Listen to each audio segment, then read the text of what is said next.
श्री रामचरितमानस के बालकांड में पार्वती पहीं जाई तुम प्रेम परीक्षा लेहूं, गिरही प्रेरी पठ एहु भवन दूरी करेहूं संदेहूं।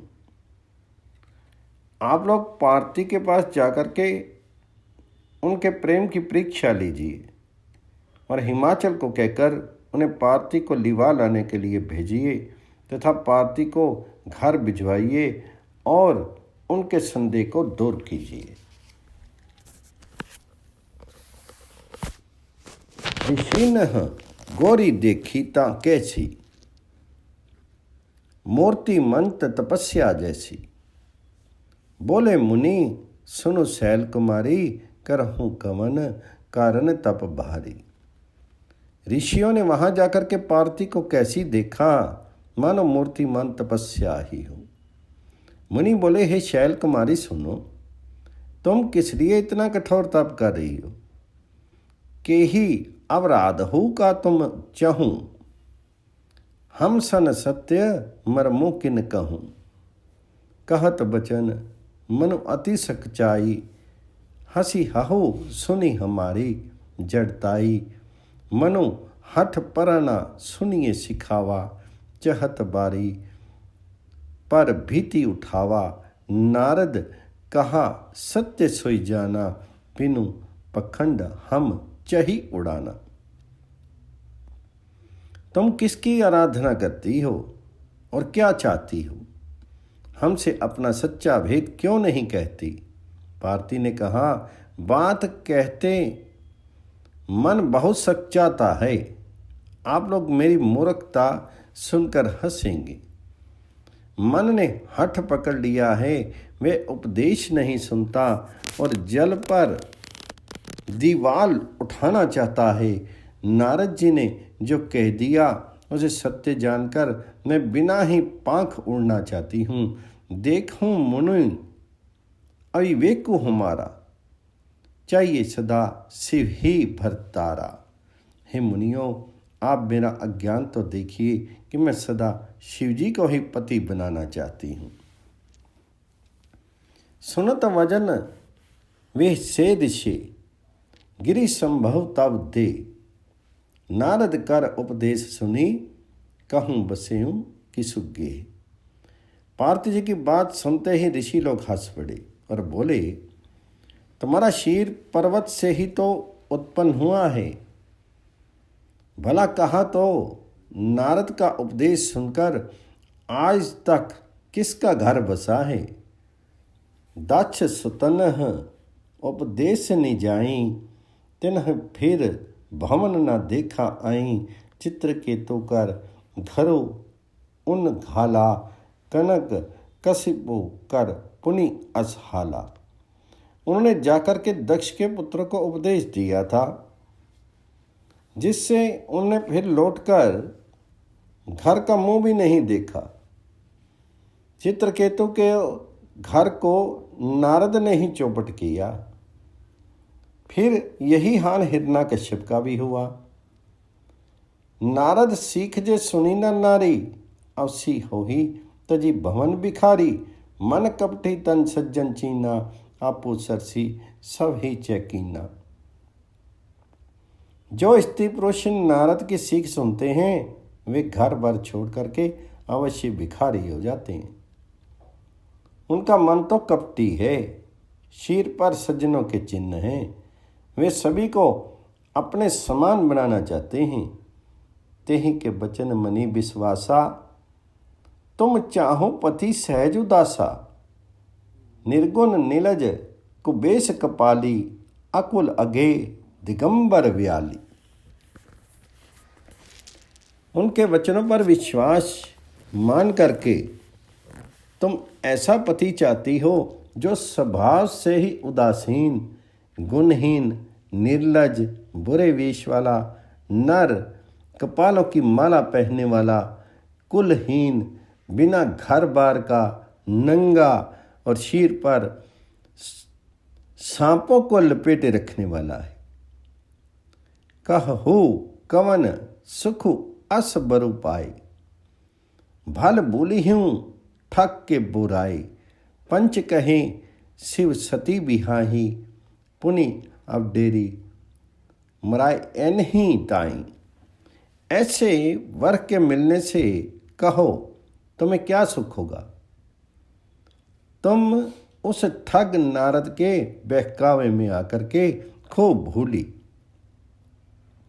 पहले पंचों के कहने से शिव ने सती से विवाह किया था, परंतु फिर उसे त्याग करके मरवा डाला। अब सुख सोवत सोचू नहीं, भीख मांगी भव खाही, सहज एक किन के भवन कबू की नारी खटाही। अब शिव को कोई चिंता नहीं रही, भीख मांग कर खा लेते हैं और सुख से सोते हैं। ऐसे स्वभाव से ही अकेले रहने वालों के घर भी भला क्या कभी स्त्रियां टिक सकती हैं। अजहूँ मानहूँ कहाँ हमारा, हम तुम कहूँ बरु नीक बिचारा, अति सुंदर सुचि सुखद सुशीला, गाँव ही मेद जासु जस लीला। अब भी हमारा कहना मानो, हमने तुम्हारे लिए अच्छा वर विचारा है।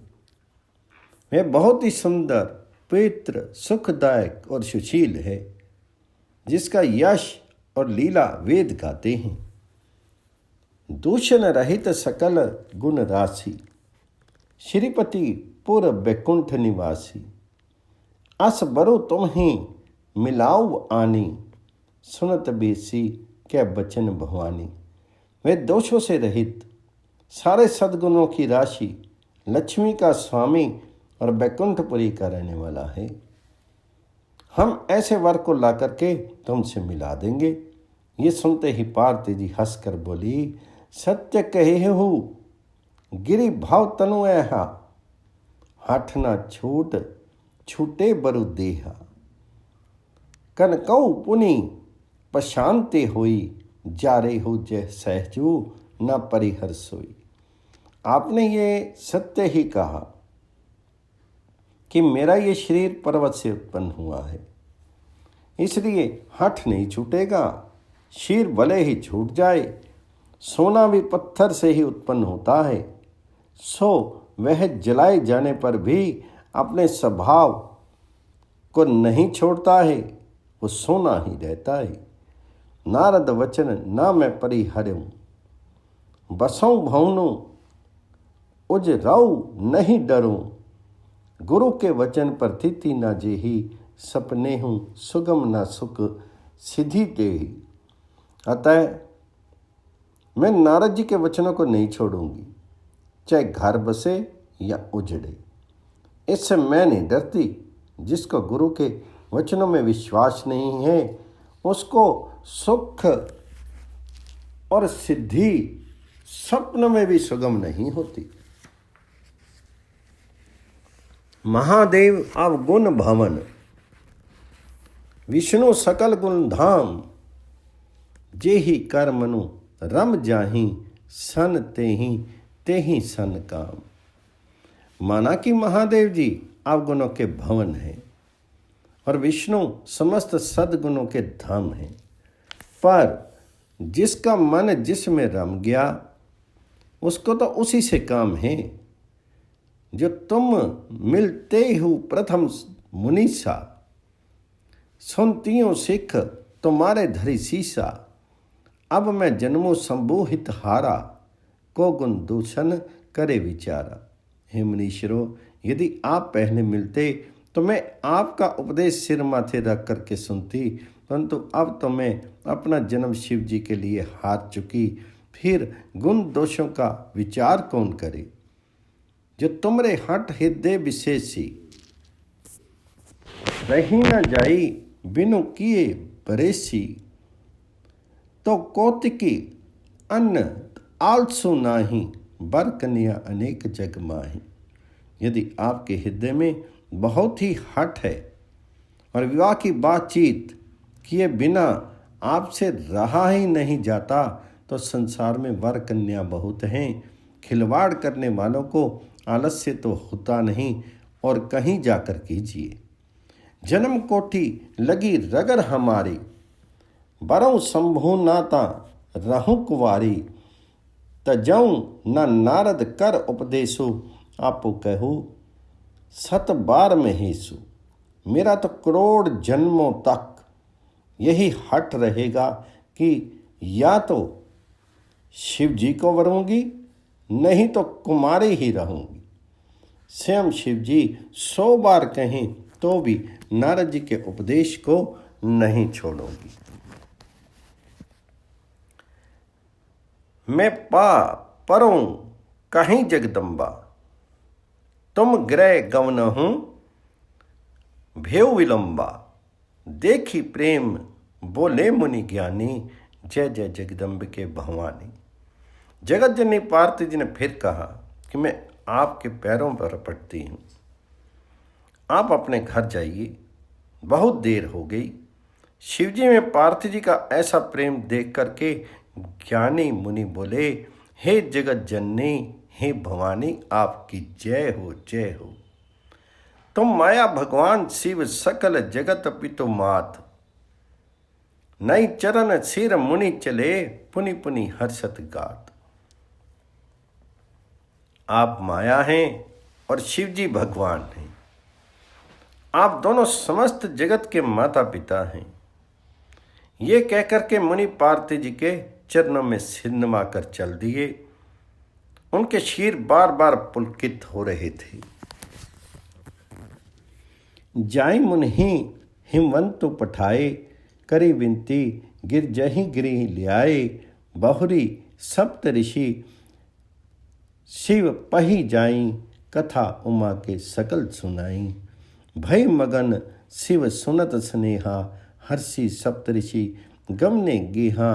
मनो थिर करी तब शंभु सुजाना, लगे करन रघुनायक ध्याना। मुनियों ने जाकर के हिमवान को पार्वती जी के पास भेजा और विनती करके उनको घर ले आए। फिर सप्त ऋषियों ने शिव जी के पास जाकर के उनको पार्वती जी की सारी कथा सुनाई। पार्वती जी का प्रेम सुनते ही शिव जी आनंद मग्न हो गए। सप्त ऋषि प्रसन्न होकर के अपने घर ब्रह्मलोक को चले गए। तब सुजान शिव जी मन को स्थिर करके श्री रघुनाथ जी का ध्यान करने लगे। तारको असुर भय ते ही काला, भुज प्रताप बल तेज विशाला। ते ही सब लोग लोकपति जीते, भय देव सुख संपत्ति रीते। अजर अमर सो जीती न जाई, हारे सुर करी विविध लड़ाई। तब विरंची सन जाई पुकारे, देखे विधि सब देव तुखारे। उसी समय तारक नाम का असुर हुआ, जिसकी भुजाओं का बल प्रताप और तेज बहुत बड़ा था। उसने सब लोक और लोकपालों को जीत लिया। सब देवता सुख और संपत्ति से रहित हो गए। वह अजर अमर था, इसलिए किसी से जीता नहीं जाता था। देवता उसके साथ बहुत तरह की लड़ाइयाँ लड़कर हार गए। तब उन्होंने ब्रह्मा जी के पास जाकर के पुकार मचाई। ब्रह्मा जी ने सब देवताओं को दुखी देखा, सब सन कहा बुझाई। विधि दनुज निधन तब हुई, शंभु शुक्र संभूत सुत, यही जीतिए रन सोई। ब्रह्मा जी ने सबको समझा कर कहा, इस दैत्य की मृत्यु तब होगी जब शिव जी के पुत्र उत्पन्न हो। इसको युद्ध में वही जीतेगा। मोर कहा सुनि करहूं उपाई, होई ही ईश्वर करही सहाई। सती जो तजी दक्ष मख देखा, जन्मी जाई हिमाचल गेहा। मेरी बात सुनकर उपाय करो, ईश्वर सहायता करेंगे और काम हो जाएगा। सती जी ने जो दक्ष के यज्ञ में देह त्याग किया था, उन्होंने अब हिमाचल के घर जाकर जन्म लिया है। ते ही तब कीना शंभुपति लागी, शिव समाधि बैठे सबु त्यागी। जगतपि आही असमझस भारी, तदपि बात एक सुन ही हमारी। उन्होंने शिव जी को पति बनाने के लिए तप किया है। इधर शिवजी सब छोड़ छाड़ करके समाधि लगा बैठे हैं। यद्यपि है तो बड़े असमंजस की बात, तथापि मेरी एक बात सुनो। पठवाहु कामो जाई सी पाही, करे क्षोभु शंकर मन माही, तब हम जाई शिव ही सिर नाई, करवा उब विवाहु बरी आई। तुम जाकर कामदेव को शिवजी के पास भेजो। मैं शिवजी के मन में क्षोभ उत्पन्न करे, उनकी समाधि भंग करे, तब हम जाकर के शिवजी के चरणों में सिर रख देंगे और जबरदस्ती उन्हें राजी करके विवाह करा देंगे। यही विधि भले ही देवहित होई, मत अति नीक कहूँ सब कोई, स्तुति सुरन कीनी अति हेतु, प्रगटेयु विषमवान जस केतु। इस प्रकार से भले ही देवताओं का हित हो और तो उपाय नहीं है। सब ने कहा ये सम्मति बहुत अच्छी है। फिर देवताओं ने बड़े प्रेम से स्तुति की। तब विषय 5 बाण धारण करने वाला और मछली के चिन्ह युक्त ध्वजा वाला कामदेव प्रकट हुआ। सुरनन कही निज विवति, सब सुनी मन किन्हि विचार, शंभु विरोध न कुशल मोही, विषि कहेहु असमार। देवताओं ने कामदेव से अपनी सारी विपत्ति कही। सुनकर के कामदेव ने मन में विचार किया और हंसकर देवताओं से यूँ कहा कि शिवजी के साथ विरोध करने में मेरी कुशल नहीं है। तदपि कर्म में काजू तुम्हारा, श्रुति के परम धर्म उपकारा, पर हित लागी तजी जो तेहि, सतत संत पर संस ही तेहि। तथापि मैं तुम्हारा काम तो करूँगा, क्योंकि वेद दूसरों के उपकार को परम धर्म कहते हैं। जो दूसरों के हित के लिए अपना शीत त्याग देता है, संत सदा उसकी बड़ाई करते हैं। अस कहीं चलेऊँ सब ही सिर नाई, सुमन धनुष कर सहित सहाई, चलत मार अस हृदय विचारा, शिव विरोध ध्रुव मरनो हमारा। यों कहकर और सबको सिर नवा करके कामदेव अपने पुष्प के धनुष को हाथ में लेकर के वसंत आदि सहायकों के साथ चला। चलते समय कामदेव ने हृदय में ऐसा विचार किया कि शिवजी के साथ विरोध करने से मेरा मरण निश्चित है। तब आपन प्रभाव विस्तारा, निज बस किन्हीं सकल संसारा, को पयु जब ही बारी चर केतु, क्षण महु मिटे सकल श्रुति सेतु। तब उसने अपना प्रभाव हिलाया और समस्त संसार को अपने वश में कर लिया। जिस समय उस मछली के चिन्ह की ध्वजा वाले कामदेव ने कोप किया, उस समय क्षण भर में ही वेदों की सारी मर्यादा मिट गई। ब्रह्मचर्य व्रत संयम दाना, धीरज धर्म ज्ञान विज्ञाना, सदाचार जप जोरा विरागा, सबे विवेक कटकू सबु भागा। ब्रह्मचर्य नियम, नाना प्रकार के संयम, धीरज धर्म ज्ञान विज्ञान, सदाचार जप योग वैराग्य आदि विवेक की सारी सेना डर कर भाग गई। भागेयु विवेकु सहाय सहित, सो सुबड संजुग मही मुरे, सदग्रंथ पर्वत कंदर हिनि मनहु, जायते ही अवसर दुरे। हुनिहार का करतार को रखवार, जग खर भरू परा, दुई माथ के ही रतिनाथ जेही, कहु कोपी कर धनु सरु धरा। विवेक अपने सहायता सहित भाग गया। उसके योद्धा रणभूमि में पीठ दिखाकर भाग गए। उस समय वे सब सदग्रंथ रूपी पर्वत की कंदराओं में जाके छिप गए। अर्थात ज्ञान, वैराग्य, संयम, नियम, सदाचार आदि ग्रंथों में ही लिखे रह गए। उनका आचरण छूट गया। सारे जगत में खलबली मच गई और सब कहने लगे, हे विधाता, अब क्या होने वाला है? हमारी रक्षा कौन करेगा? ऐसा दो सिर वाला कौन है जिसके लिए रति के पति कामदेव ने कोप करके हाथ में धनुष बाण उठाया है? जे सजीव जग अचर अचर, नारी पुरुष अस नाम, ते निज निज मर जाद तजी, भय सकल बस काम। जगत में स्त्री पुरुष संज्ञा वाले जितने चर अचर प्राणी थे, वे सब अपनी अपनी मर्यादा छोड़ करके काम के वश हो गए। सबके हृदय मदन अभिलाषा, लता निहारी नवही तरु शाखा, नदी उमंगी अबंदी कहु भाई, संगम करही तालाब तलाई। सबके हृदय में काम की इच्छा हो गई। लताओं बेलों को देख करके वृक्षों की डालियां झुकने लगी। नदियां उमड़ उमड़ कर समुद्र की ओर दौड़ी और ताल तलैया भी आपस में संगम करने मिलने जुलने लगी। जा असी दासा जड़हन के बरनी, को कही सकी सचेतन करनी, पशु पक्षी नव जल थल चारी, भे काम बात समय विसारी। जब जड़ वृक्ष नदी आदि की ये दशा कही गई, तब चेतन जीवों की करनी कौन कह सकता है? आकाश, जल और पृथ्वी पर विचरने वाले सारे पशु पक्षी अपने संयोग का समय भुला करके काम के वश हो गए। मदन अंध व्याकुल सब लोका,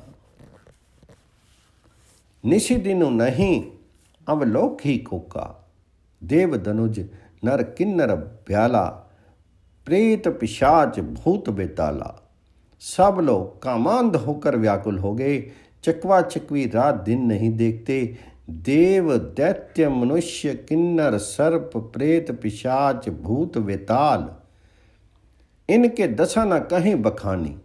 सदा काम के चेहरे जानी, सिद्ध विरक्त महामुनि जोगी, तेपी काम बस भय वियोगी। ये तो सदा ही काम के गुलाम हैं। ये समझ करके मैंने इनकी दशा का वर्णन नहीं किया। सिद्ध विरक्त महामुनि और महान योगी भी काम के वश होकर के योग रहित या स्त्री की विरही हो गई।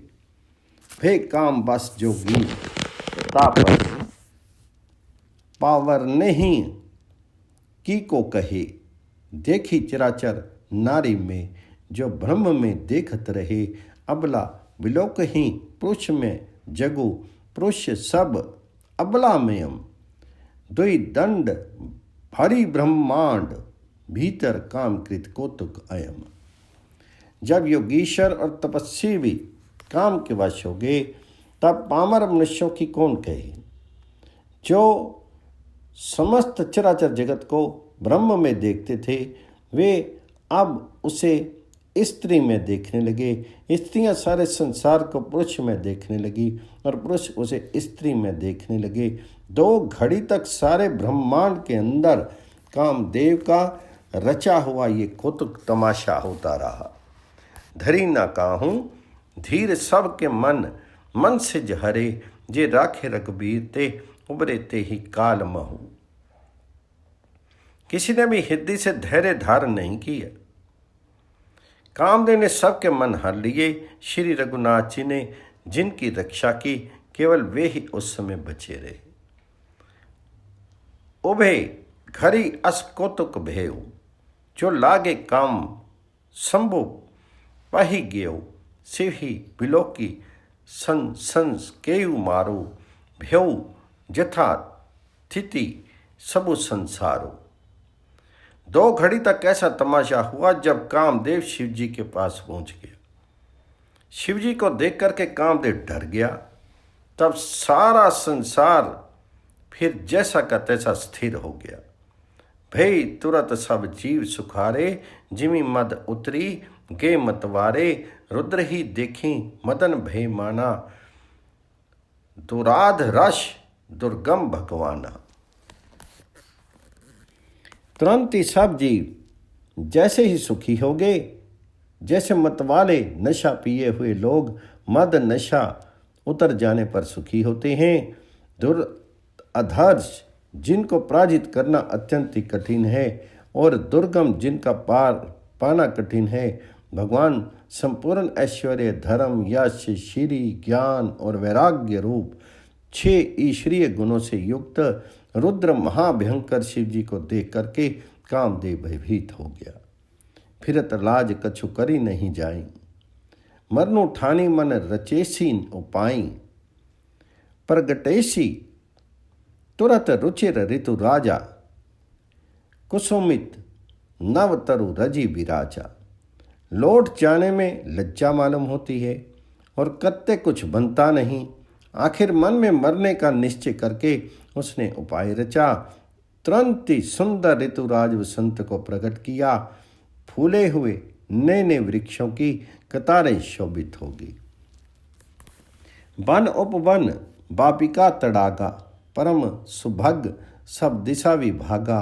जहाँ तां जनु उमगत अनुरागा, देखी मुँह एहूँ मन मन सिज जागा।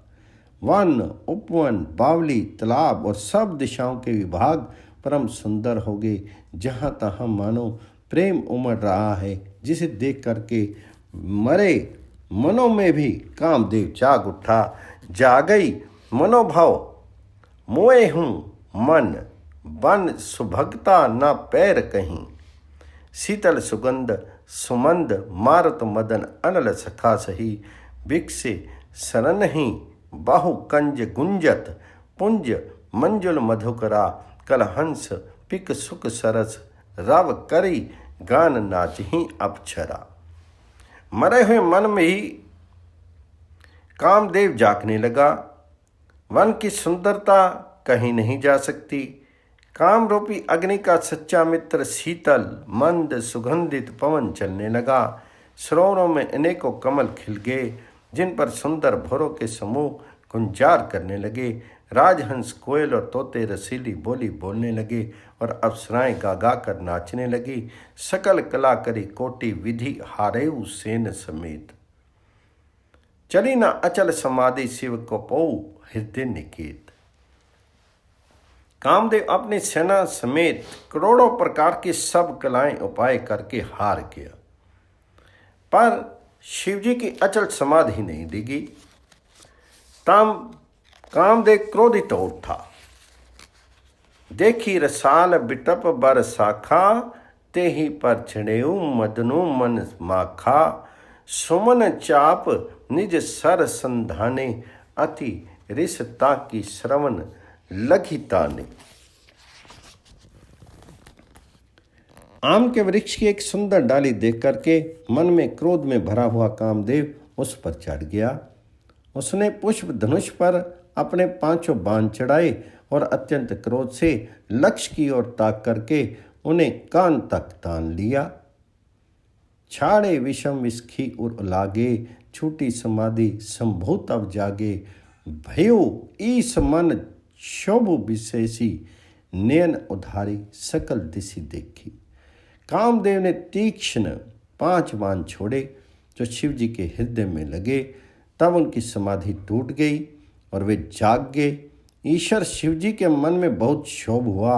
उन्हें आंखें खोल करके सब और देखा। सौरभ पल्लव मदनु बिलोका, भ्यो कोपु कंपऊ त्रिलोका। तब शिव तिस नयन उधारा, चितवत कामो भ्यो जरी छारा। अब आम के पत्तों में छिपे हुए कामदेव को देखा तो उन्हें बड़ा क्रोध हुआ, जिससे तीनों लोग कांप उठे।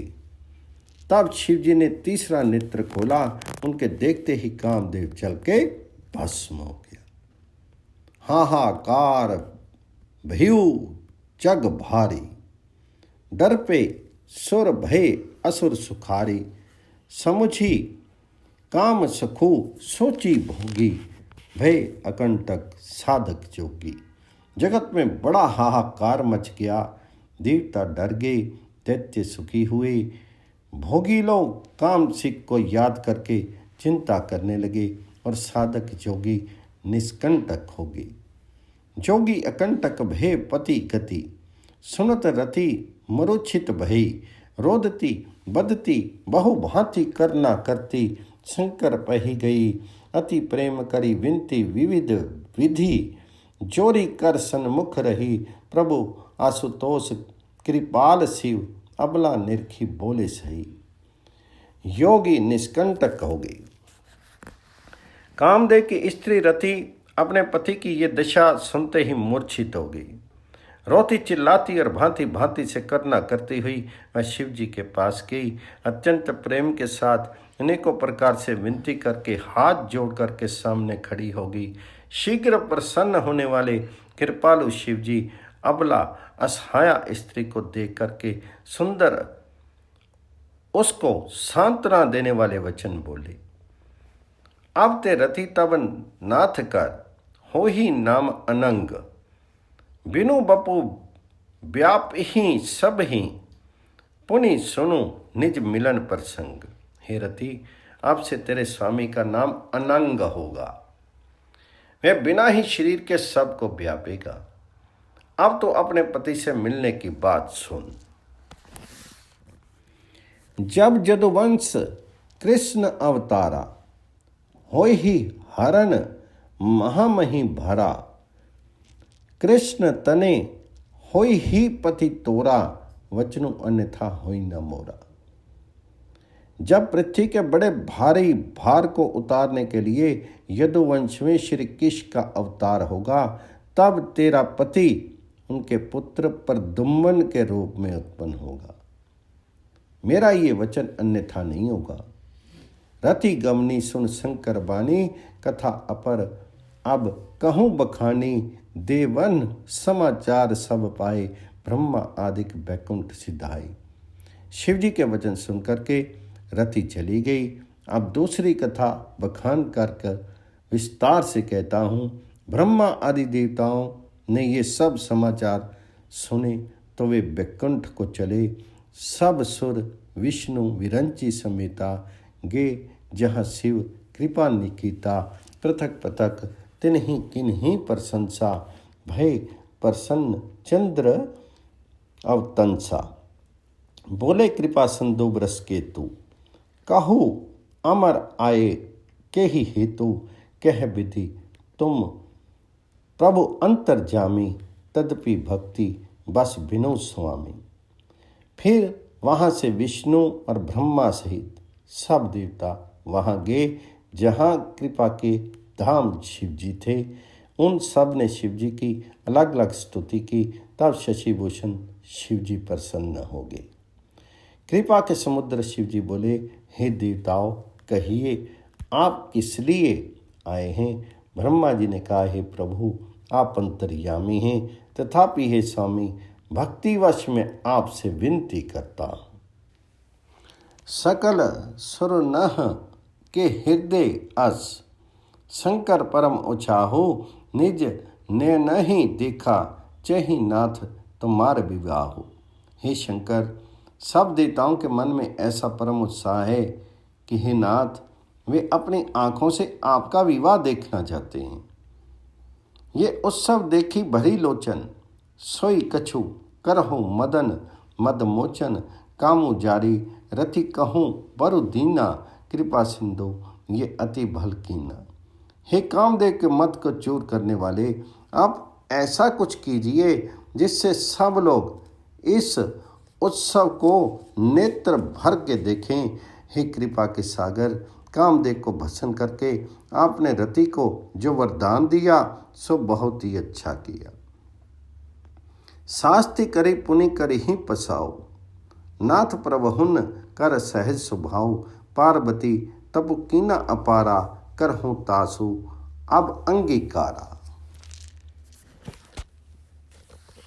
हे नाथ, श्रेष्ठ स्वामियों का ये सहज स्वभाव ही है कि पहले दंड देकर के फिर कृपा किया करते हैं।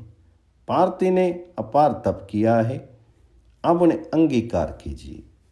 सुनी विधि विनय समझी प्रभु बानी, ऐसे ही हो कहाँ सुख मानी। तब देवन दुंदुभि बजाई, बरसी सुमन जय जय सुर साई।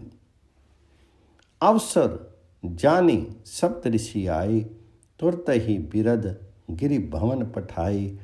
प्रथम गए जहाँ रही भवानी, बोले मधुर वचन छल सानी। ब्रह्मा जी की प्रार्थना सुनकर के और प्रभु श्री रामचंद्र जी के वचनों को याद कर करके शिव जी ने प्रसन्नतापूर्वक कहा ऐसा ही हो। तब देवताओं ने नगाड़े बजाए और फूलों की वर्षा करके जय हो, देवताओं के स्वामी की जय हो, ऐसा कहने लगे। उचित अवसर जान करके सप्तऋषि आए और ब्रह्मा जी ने तुरंत ही उन्हें हिमालय के घर भेज दिया। वे पहले वहाँ गए जहाँ पार्थ जी थी और उनसे छल से भरे मीठे विनोद युक्त आनंद पहुँचाने वाले वचन बोले। कहा हमार न सुने हूँ तब नारद के उपदेश, अब भा छूट तुम्हार पन जिरेऊँ कामू महेश। नारद जी के उपदेश से तुमने उस समय हमारी बात नहीं सुनी, अब तो तुम्हारा प्रण झूठा हो गया, क्योंकि महादेव जी ने काम को भस्म कर डाला।